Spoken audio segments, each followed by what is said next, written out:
Welcome back into another episode of the Daft on Draft podcast. I am your co-host Corey Kinnan alongside James Foster again, and today we are going to go ahead and take on a little mock draft here, a little mock draft action to get things moving along here. And yeah, we do it on a bi-weekly basis, so it's about time to do one. James, how you feeling about this?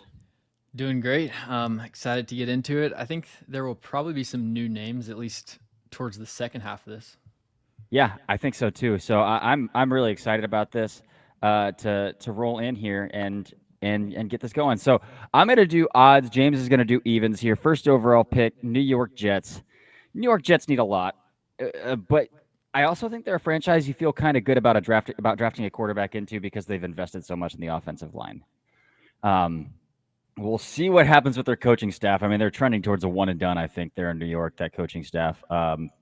Just with all of the sideline blunders kind of happening there with Aaron Glenn. But we'll see how that kind of turns out in New York. But so we're sitting here first overall. You know, I've been a Fernando Mendoza guy for quite some time, feeling a bit validated on that at the current moment. And so I feel like if we're going quarterback first overall here, it's got to be Fernando Mendoza at this point in the cycle. I like it. Yeah, I'd probably go with a different quarterback, but I think Mendoza would be my number two. And for the Browns, I'll go with my number one, which is going to be Ty Simpson. So you made it easy for me. Pleasure doing business with you. Here we go. Again, Ty Simpson, a massive riser, very clean cut prospect, accurate, decisive, on time. Lots to love there as well. It's weird seeing the Ravens up here, man. And I think Simpson, I will say, I think he's an underrated athlete. Like Yeah, when he gets on the move, he's 60th percentile, 50th percentile by NFL standards, I would say. yeah, for sure. I can dig it for sure. Baltimore Ravens. It's weird seeing the Ravens up here, man. But oh, dude, I kind of want to do it. I think I'm going to do it. We've talked a lot about the regression of Roquan Smith on this podcast in the past, and I just released a film room today. And we've talked about Arvell Reese as perhaps the best player in this draft class. I think I might be trending that direction. Again, they just traded Odafe Owe as well, so they could go Ruben Bain here too at 3. I thought that's where you were going to go. I'm gonna go Arvell Reese here, man. I like it. Arvell Reese to the Ravens. Let's go ahead and prepare for that Roquan decline as it's happening in real time. So Yeah, you're not going to hear me hand wringing about positional value when it comes to Arvell Reese or Jeremiah Love. I might a little bit when it comes to Caleb Downs, but I think those two are much better prospects. But in this class, like I don't think you can. Putting your personal philosophy on team building aside, I don't think you can really afford to turn down good players at the top of this class. yeah, I agree. Fourth for the Dolphins. Speaking of good players and the need for a lot of them, they need help on the trenches for sure. There's not a head coach available. Peter Woods or Ruben Bain would be kind of the chalk picks here. To me, like Kenneth Grant has been awful this year. Yeah, And I mean, it should be expected that a first year nose tackle is going to struggle, but I'm going to go with Peter Woods, I think. No, you know what? Ruben Bain, I think, is clearly the more impactful player. So setting aside need, we're going to go with Ruben Bain. Yeah, I think you would regret it if you reached for need over the clear better player. yeah, and that moves us on to the New Orleans Saints here. And again, the New Orleans Saints need a lot as well. But part of me feels kind of good about Spencer Rattler right now. Yeah, I was gonna say not a quarterback. Yeah, part of me feels pretty good about Spencer Rattler right now to build around. You could go wide receiver here pretty easily because they have Chris Olave and then it's Rashid Shaheed. So that's I feel like a pretty steep drop off from 1 to 2. So we could go Jordan Tyson right here and go Olave to Jordan Tyson. Who knows? They could trade Olave by the deadline here because he's got a contract extension coming up and there's a lot at play there. Brian Bressee's playing really good football for them as well right now on the defensive side of the ball. But their trench depth is on the defensive side of the ball is pretty poor. And so that leads me to the guy who I would have as the best player on the board right now would be Peter Woods to kind of pair there and add on to the defensive trenches here. So I'm going to go Peter Woods here to the Saints.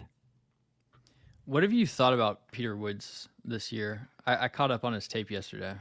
He's still an impactful player. The production needs to come along at some point. Still a really impactful player, especially against the run. Yeah. You want the pass rush kind of production to where the rubber meets the road there a little bit with that, I think, though. Yeah, that's how I felt. There's still just too many reps where he's getting stood up one on one against like a Syracuse guard, Yeah. which I don't like to see for a top 5 player. Mm-hmm. Got the Titans at 6. Unfortunately, Ruben Bain is off the board, but we're just going to go with Jordan Tyson, who is my number 2 player, my top ranked receiver. Calvin Ridley is only seems to be a starting caliber receiver over the back 75% of the season, and they need another option, but it wouldn't surprise me if Calvin Ridley got traded or something this offseason, regardless. So rebuilding the offense, and we're starting with Jordan Tyson. First receiver off the board. Moving on to Cincinnati. So Trey Hendrickson probably done in Cincinnati after this year. So we could look at edge. Keldrick Falk is the only name that I feel comfortable with taking in this edge class right now this early. We could also look at trenches here.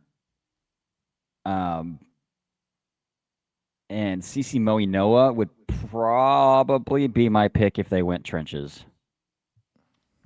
Would be the only one I would feel good about here. So this is coming down between Moinoa and Falk, and I believe that just taking an edge earlier in the top 10 would be more impactful than a guy that I think is probably a guard at the NFL level, right? So, Yeah.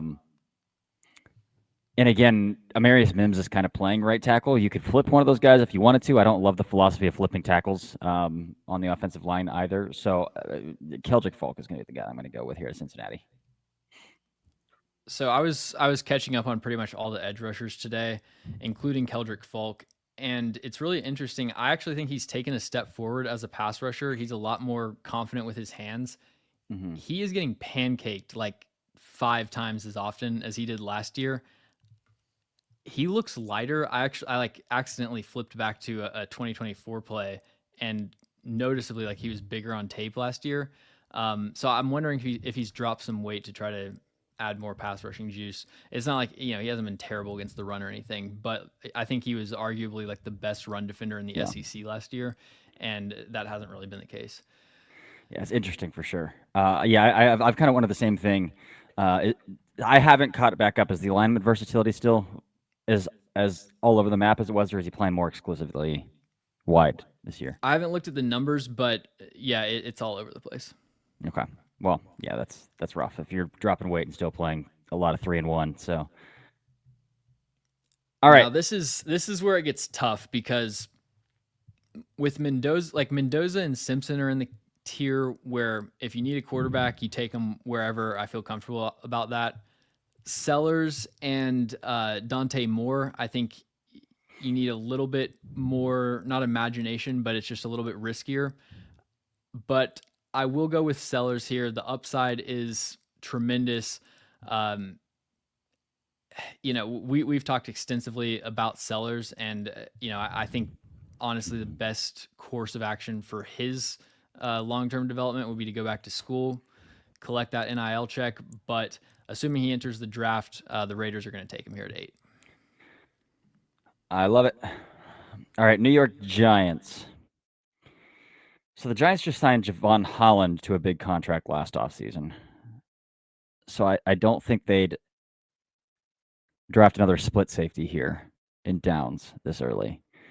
Offensive line, Jermaine Illuminor is kind of getting up there, but he's a decent player. I also drafted Marcus Bowe, who might just be a swing tackle for them moving forward, at least in the immediate future. So I don't think right tackle's off the board here. So they could replace Jermaine Illuminor. I think Scadaboo, he's clearly not like a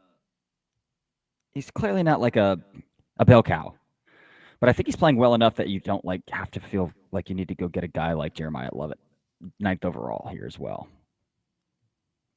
I mean, could you imagine the Giants taking another running back in the top 10 after the Well, whole there's part of me Saquon that deal? thinks like Mara after losing out on Saquon and the fiasco that was on Hard Yeah. Knocks might be like, no, get me another one, um, like an owner override there. But Yeah, I I think they're think, just going to try to speed run Scadaboo's career. yeah, I think so too. A CTE speed run that bad boy. So then this leaves me between Spencer Fano and CC Moinoa. Bro, the answer is staring you right in the face. Jennings Dunker. What about Mansour Delane here? Mansour Delane. I've thought about corner as well. I would still take Jermon McCoy first off the board if I went corner. That's fair.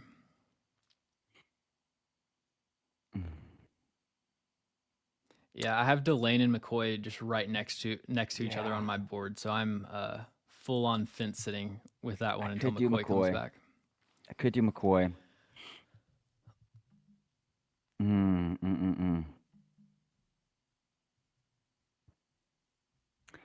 I think they're gonna. I think you gotta do a little bit for your young quarterback here. With that being said, let's go athletic upside and let's shoot for Spencer Fano, ninth overall here. Nice. That would be a pretty nasty tackle duo if Spencer Fano hits. Cardinals picking at 10. This is kind of where the class thins out to an extent, but I'm going to just go best player available. Well,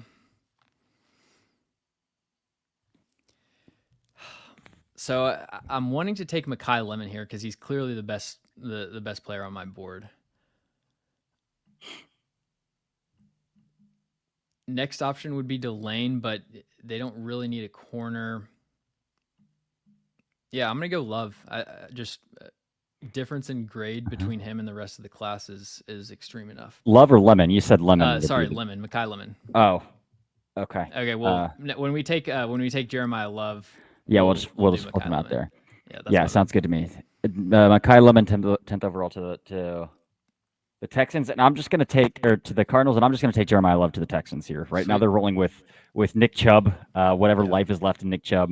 Woody Marks is their young running back in the room, who's a 24-year-old rookie. Wait, no, I can't do that. Their offensive line's terrible. I can't do Jeremiah Love. We got to do offensive lineman here. And I think it's got to be CC Moinoa because that's the only other one on the board right now that warrants this high of a pick. So we're going to go CC Moinoa actually to the Houston Texans. All right. Dallas Cowboys at 12. Man, part of me wants to just reach on a nose tackle right here, but we'll save Big Citrus for the second round.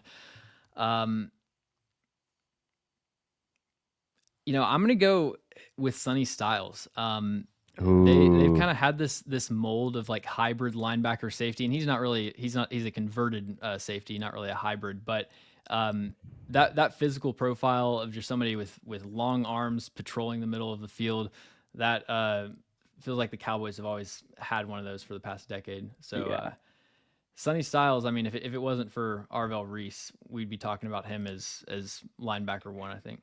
He had a really good game against Illinois. There was a rep. I did that film room on Arvell Reese for my Substack, and there was a coverage rep that I got was out of my seat for. And it's like, Arvell Reese looks awesome. Like the instincts here, he's sitting on the hashes and hook curl. And I was like, wait, that's Sonny Styles. And I was like, so funny. Just take everything that I said and apply it to Sonny Styles.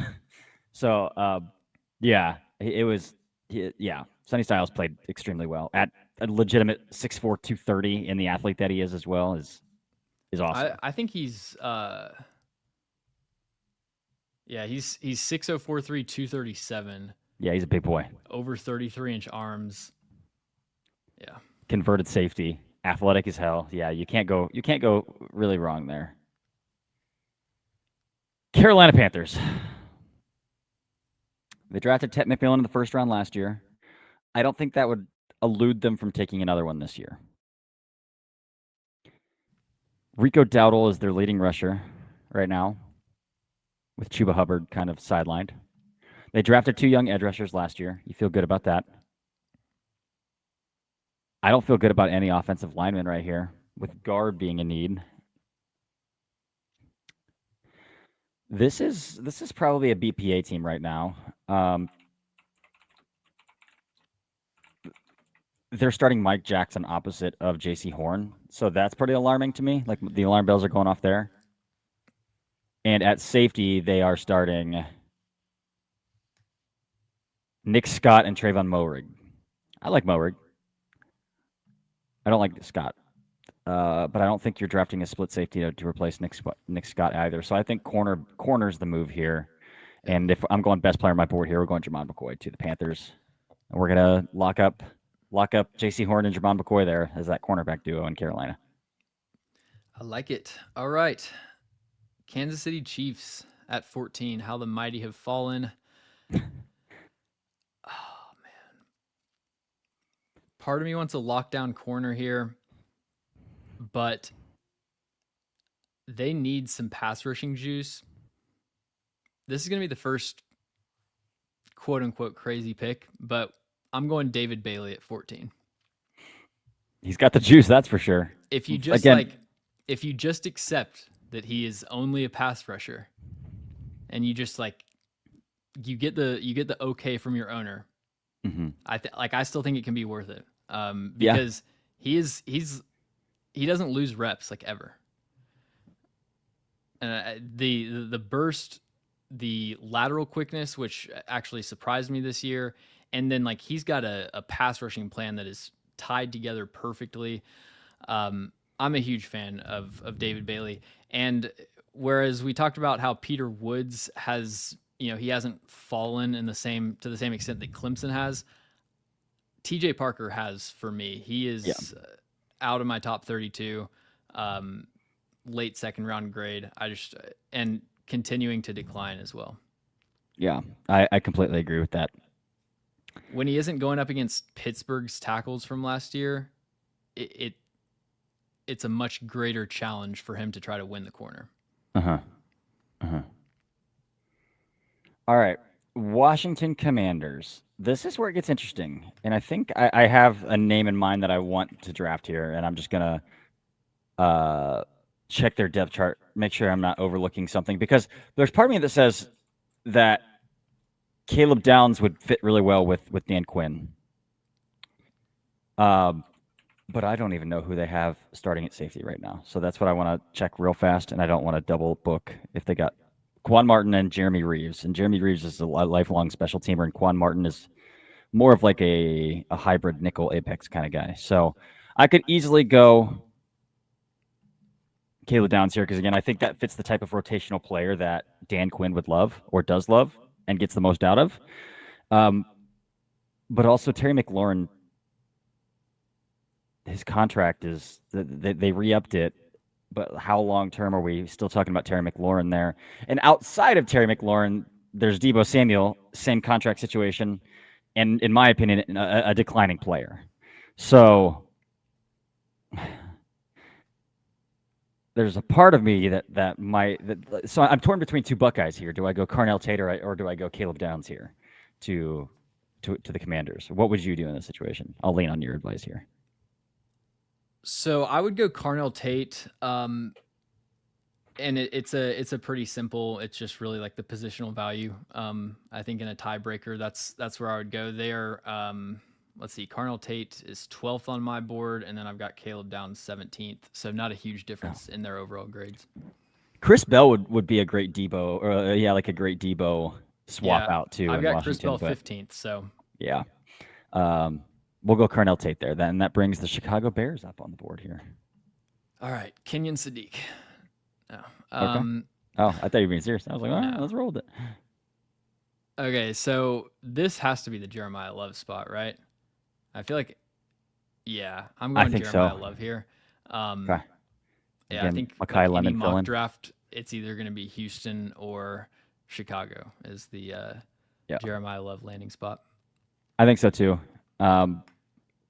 DeAndre Swift is playing pretty good football, but Ben Johnson comes from a regime that drafted Jameer Gibbs very early, and so I would I would agree with that. All right, Los Angeles Rams here. I think this is where Dante Moore comes off the board. Matt Stafford died weeks ago, so we got to replace Matthew Stafford, and I think this is where Dante Moore comes off the board here. So there's going to be one team, and we don't exactly know who it is yet, that is really invested in Dante Moore panning out, because there's kind of like a musical chairs situation where there's not enough quarterbacks for all the quarterback needy teams. Mm-hmm. It's going to be really interesting to see. I mean, I don't know. I guess after, say, Dante Moore is in the 2027 class, my next quarterback would be Garrett Nussmeier. Mm-hmm. I've got him all the way down at 47th. So yeah, fingers crossed. Minnesota Vikings. Let's see.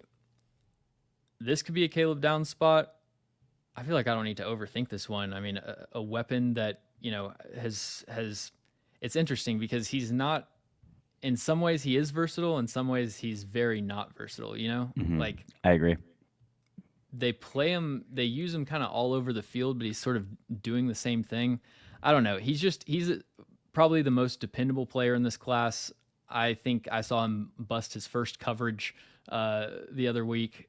Like, I think you're just getting Buda Baker almost guaranteed. So going with Caleb Downs here. Bang. All right, Buffalo Bills, man, their safety play is horrid. Horrid safety play. But I don't feel, and this safety big board is out of whack in my opinion here. It would be Kamari Ramsey, who I would take, but I don't feel good about taking Kamari Ramsey top 20. Emmanuel McNeil-Warren would be probably next up, who's 129th on this board, and again, I don't feel good about taking him top 20. And then Jelani McDonald from Texas would probably be the next. Yeah, I don't. I gotta watch him. I don't feel like I would feel comfortable taking any of those guys top 20. So now we're talking about their biggest needs here on PFF's big board being edge, linebacker, defensive back. They just drafted Maxwell Harrison first round last year, so I don't think this is a Mansour Delane spot. Again, the edges, man, it kind of falls off after you take David Bailey off the board. We've talked about TJ Parker. We've had a lot of conversations about LT Overton. Quincy Rhodes has kind of not played super well the past couple weeks. Mateo Uiagalelei, we've had plenty of conversation about.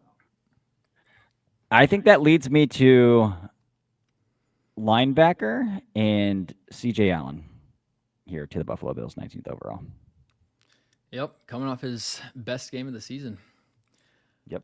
All right, this is either going to be the Kenyon Sadiq spot or the Chris Bell spot. Mm-hmm. And I think most people might go with Kenyon Sadiq here because of Sean Payton's comments about wanting a joker and everything, but that's great for him. I think Chris Bell is a much better and more impactful player, and I'm going to go with Chris Bell. Love it. I was going to take Chris Bell next pick if you didn't take him. So 2021 Cleveland Browns, their wide receiver room is abysmal.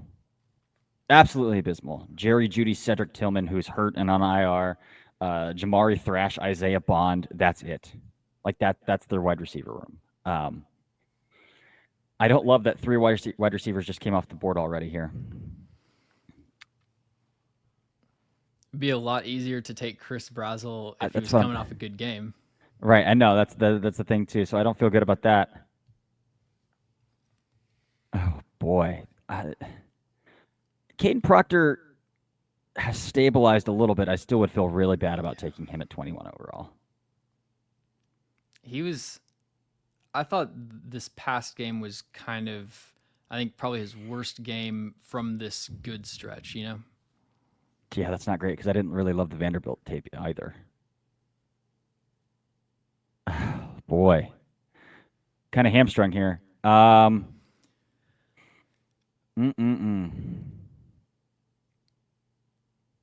Boy, I'm just like scrolling and hoping I see something. I'm trying to think of suggestions, but I don't even have any. I mean, I would feel at this point. I feel like I would reach on Caleb Lomu if I was going tackle over anybody else, just because I would take a shot on the athletic upside. I think that's. I don't feel good about it, but I think that's what I'm going to do here. I mean, there's a part of me, David Njoku's in a contract year too. They run a lot of 12 personnel. pair Kenyon Sadiq and Harold Fannin Jr. Like, there's part of me that thinks like if we need a pass catcher and a playmaker, then I just take the best one there and Kenyon Sadiq. But literally, they might have to replace all 5 of their offensive linemen in this offseason. So Yeah. I think you got to go offensive tackle. Again, I'm not ever going to reach for a player. But it's not like you're. I think Lomo's the pick here. I'm going to go Caleb Lomo, 21 overall. I don't feel great about it, but that's where we're at. All right, LA Rams.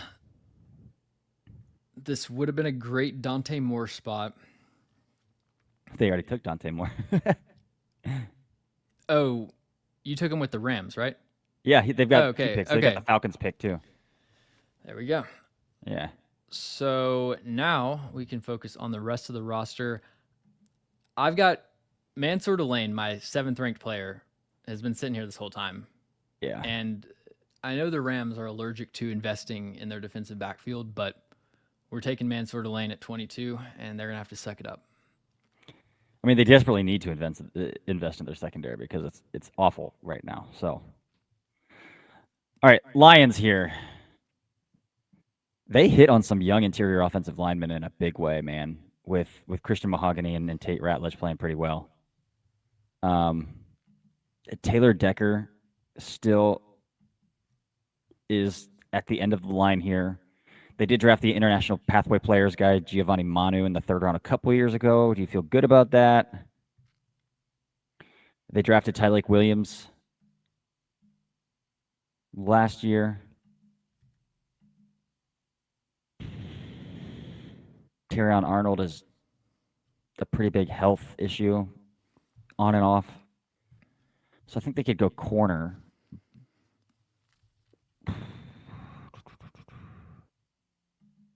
But again,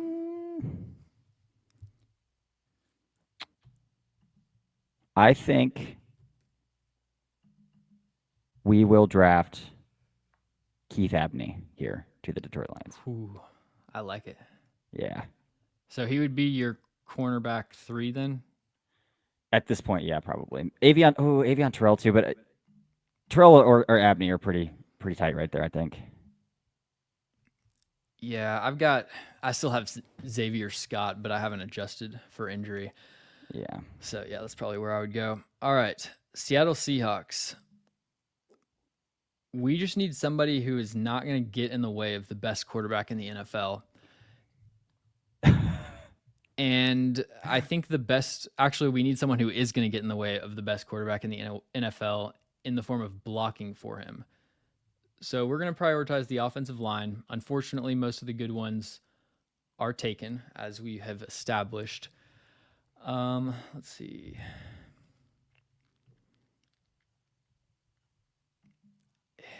Connor Liu would be such an easy pick for some of these, but he just hasn't played well. He hasn't played bad. He hasn't played well. Like, have you watched? I mean, yeah, we've talked about it. Like, you watch an entire Connor Liu game, and it's like, did he have one impact play? Yeah. In either direction, and it's the scheme too. It's a side note, but yeah, they really protect the offensive linemen.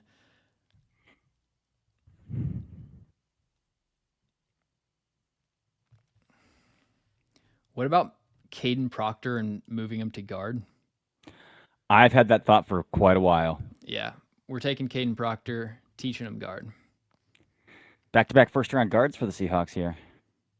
But again, pretty abysmal otherwise. All right, Patriots, wide receiver. Like, we got to lock down wide receiver here.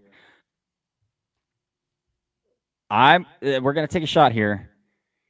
Again, I think it was John Ledyard who tweeted out a graphic of like the NFL's leading receivers right now, and it is all very savvy, refined dudes who know how to win with leverage against zone coverage, find green grass, make plays after the catch, right? Like the Jackson Smith and Jigma, the Amon-Ra St. Brown kind of mold of wide receiver. Like they're dominating the NFL right now.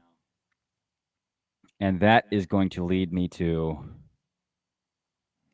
Jeremy Bernard to the New England Patriots. I thought you were going to go KC, but I thought about it. But I love Bernard's makeup, dude. I love the body type. He's so smooth. refined. Yeah. I like Bernard. He's just the football player version of like a 3.5 GPA. Yeah, exactly that. Okay, the LA Chargers at 26. What are you thinking here? Chargers. I mean, Have we all of taken Kenyon Sadiq yet? we have not. I mean, that would be an interesting pick. Their entire offensive line is also beat Yeah, up. that's what I'm trying to think about. What positions are bad and what positions are just injured.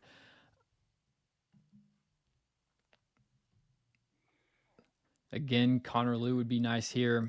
They just traded for Odafe Owe, who's got roster. He's got years on his contract still. I like Odafe Owe. Mm-hmm. When I did my like edge rusher studies over the last 2 seasons where I chart all their pressures, and I think Odafe Owe has been one of the steadiest improvers year to year. So I like that trade. Do we go Avion Terrell here? They've got a lot of young corners, but still have Dante Jackson on the field. Yeah, let's go Avion Terrell. Okay. Him and Peter Woods are two of the very few bright spots. Although the defense has picked it up over the last couple games. Uh-huh. A lot of the non-draft eligible guys that were kind of causing them to lose games have picked their play up. Yeah. All right, San Francisco. I want to replace Cole McKivitz year in and year out, but they just extended his contract, so it's not happening. Center is a need here, but again, we just had the Connor Lew conversation, and I think San Francisco is a scheme that would fit Connor Lew very well. So I would feel a little bit better about drafting Connor Lew to San Francisco at 27, like late in the first, especially in this draft class. So I would feel pretty comfortable with that. Brandon Ayuk, it feels like they've regretted that extension ever since it happened. They traded Debo. Ricky Pearsall's hurt. Like, there's a lot going on there too. So, like, I think Casey Concepcion would be a decent fit in San Francisco too. That's about the only other receiver that I feel really good about. George Kittle just got a contract extension. We're not talking anything there. You could maybe talk yourself into Garrett Nussmeier, but again, they just paid Brock Purdy, so I don't think they're looking to get out of that immediately. Yeah.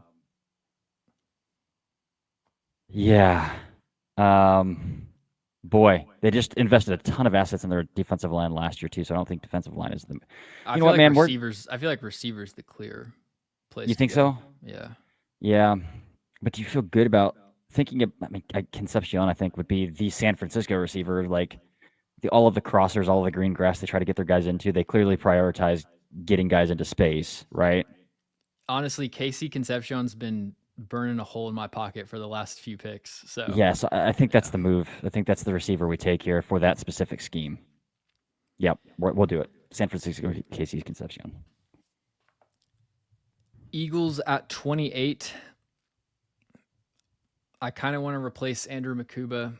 Not actually, but he played he had one of the worst reps I've ever seen, where he like got his ankles broken and then tripped up Cooper DeJean and then missed the tackle to give up a touchdown. Basically just messed up in every single phase of the play, but we are not spending a first round pick on that.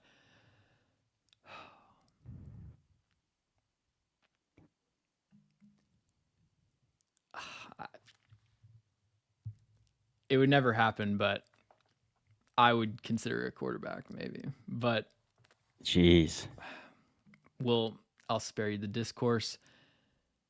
They don't need another receiver. They do, but like they don't need another receiver to not throw the ball to. Right. I feel like edge is a need because Zadarius Smith just retired. That was just a 1-year deal as well. Brandon Graham retired last year. But again, did you feel good about any of these edges that are on the board? So I just charted a bunch of the edge rushers. The two most one-dimensional edge rushers in this class, as far as having one move that they use like half of the time, are Mateo Uyunglele with the cross chop. 46.6% of his wins over the last 2 years have been with the cross chop. And Quincy Rhodes Jr. with the spin. You got Joshua Josephs, too early for him. LT Overton, we've discussed. I just don't think this is really the spot for edge. But what is this the spot for? This could be a Sadiq pick. You get a pass catcher and Dallas Sadiq's Goedert's still kind on of the board. Yeah. Yeah, Goddard's getting up there. let's do Sadiq. Yeah. Yeah. I like that. And again, they do a lot of power. And so having a tight end who can block as well is all right, Dallas, I think this is easy for me. You talked about wanting to take a nose tackle really early, but you wouldn't do it where we pick Sonny Styles, but I would pick do I go Amari Washington or do I go Christian Miller? I was so set on Christian Miller had some nice reps last week. He did, and that's why I'm leaning there because he can two gap like an MFer. Yeah, let's do Christian Miller. Amari Washington's enticing, but he's mostly flashes right now. I want to see more down to down. Amari Washington seems like number 1 overall player in next year's summer scouting. Yeah. So the Steelers lost out on the good quarterbacks. Yeah. I might have considered Josh Hoover here until I found out that he was 6 foot flat. Yeah.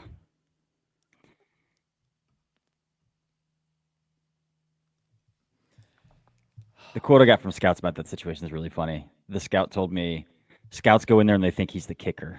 Is kind of like the body type that he has. I'm going to go with Casey Concepcion here. We already took him to the Niners. Oh, shoot. 27. Yeah. That's an organizational error. Okay, now a really tough decision if I want to go receiver between Denzel Boston and Chris Brazzell. This could be a Kamari Ramsey spot, potentially. They've got... They are starting Juan Thornhill. Sean Elliott. Yeah, let's take Kamari Ramsey, safety out of USC. Love it. Buccaneers.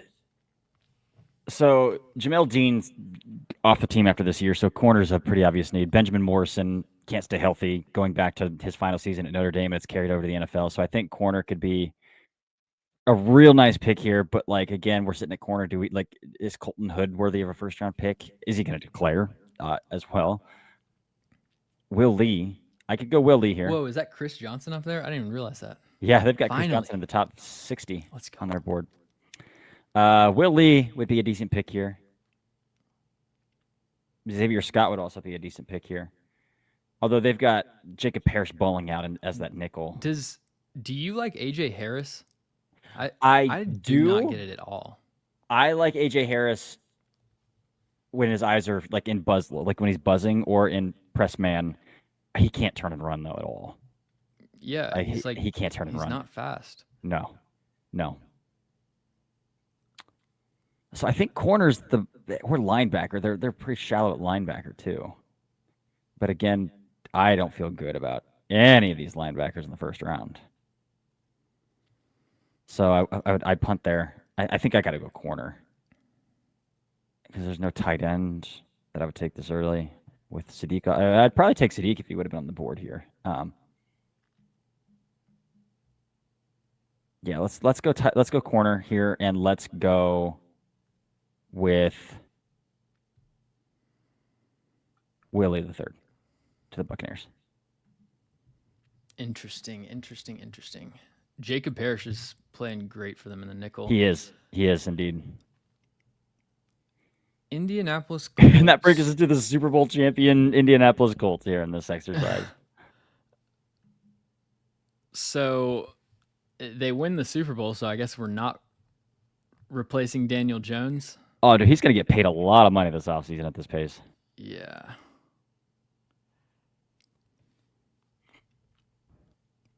Man, this It's not great podcasting, but this class really just dries up Yes. after like 22. They're one of the few teams that don't really need a receiver. This could be an Amari Washington spot. I still feel like first round is a tad early.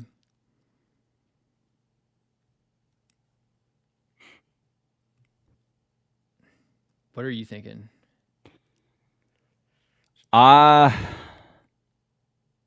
Both of their defensive tackles are in their 30s. DeForest Buckner and why can't I Grover Stewart.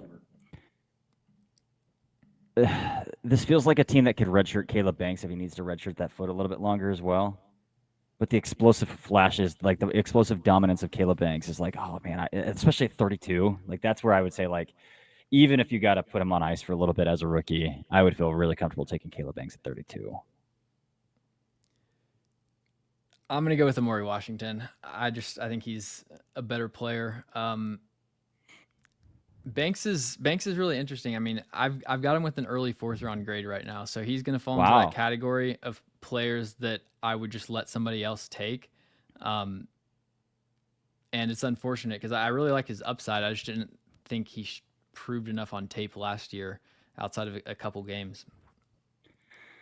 His speed to power is really good, dude. Like the highs are so high with him that I love it. But all right, there's a new first round mock. We'll go through it real fast again here. First overall, Fernando Mendoza to the New York Jets. Second overall, Ty Simpson to the Cleveland Browns. Arvell Reese, the first defensive player off the board here to the Baltimore Ravens, third overall.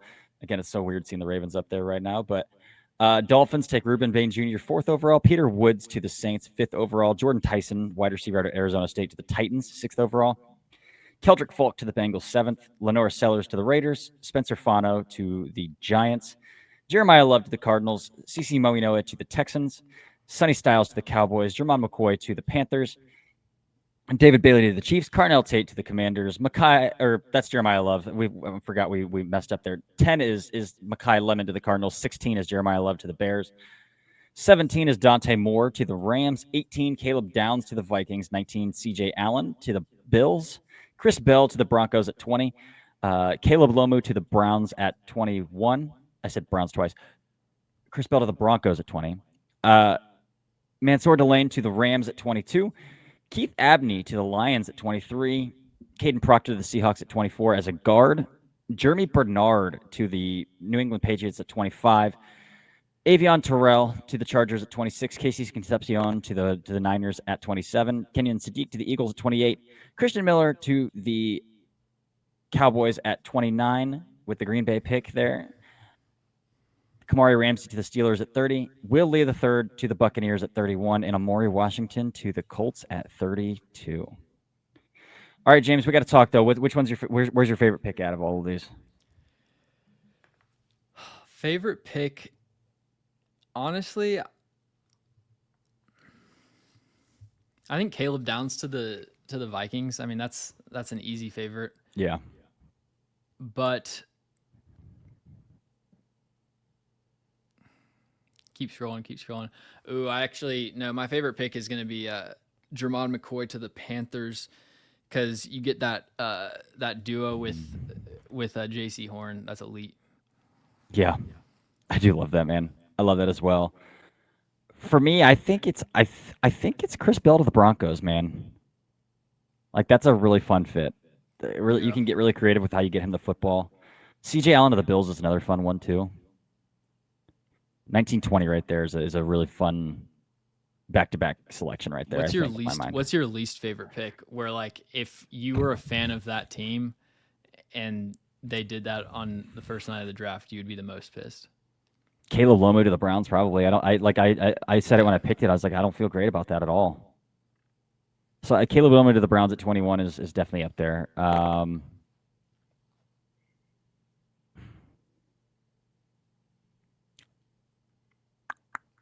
Like right now, it would be Dante Moore to the Rams because I would be so nervous with this sample size.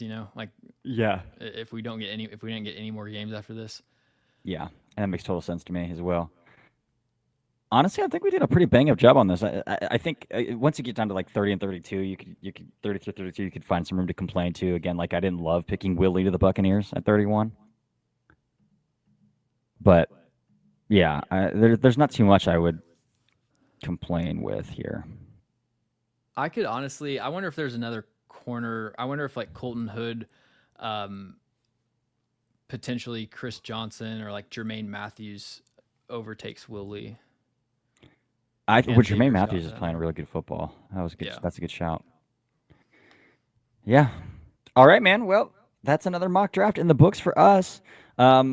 Again, thanks for tuning in. Thanks for watching. Thanks for listening. We do appreciate the support. This thing continues to grow, and it's been a blast to do it. So, And we got apologies for the audio issues. Last episode, I sat down to edit it. Thought I was just like innocently I'll just record an episode with my headphones. And for anybody that made it through that whole episode, I owe you money. All right. Well, until next time, this has been another episode of the Daft on Draft podcast. See ya.